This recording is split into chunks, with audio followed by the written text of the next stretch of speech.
Halo Tribuners, kembali lagi dalam Tribun Jogja Update bersama saya Priska Ruri.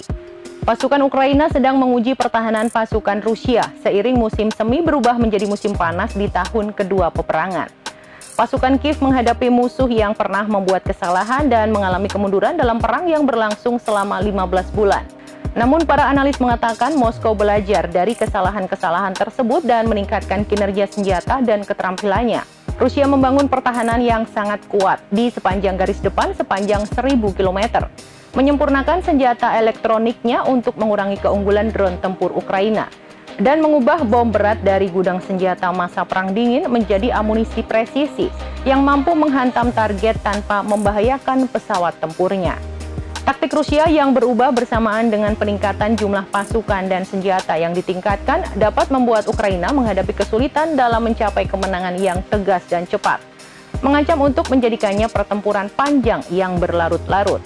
Jenderal Mark Milley, Ketua Gabungan Staf Amerika Serikat, mengatakan dalam wawancara dengan The Associated Press pada Selasa 13 Juni bahwa meskipun militer Ukraina punya persiapan yang baik, namun seiring berjalannya waktu, ini akan menjadi pertempuran bolak-balik untuk waktu yang cukup lama.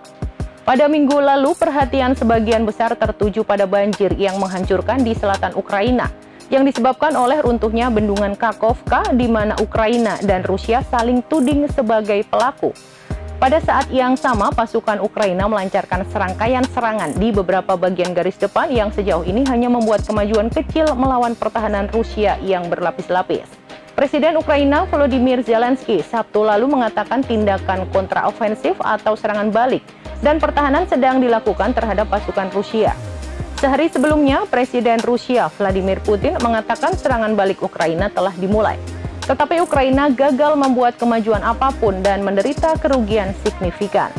Pada awal perang, konvoi militer Rusia terbentang bermil-mil jauhnya, sehingga menjadi mangsa mudah bagi artileri dan drone Ukraina dalam upaya merebut Kiev yang gagal, yang dianggap sebagai kesalahan besar.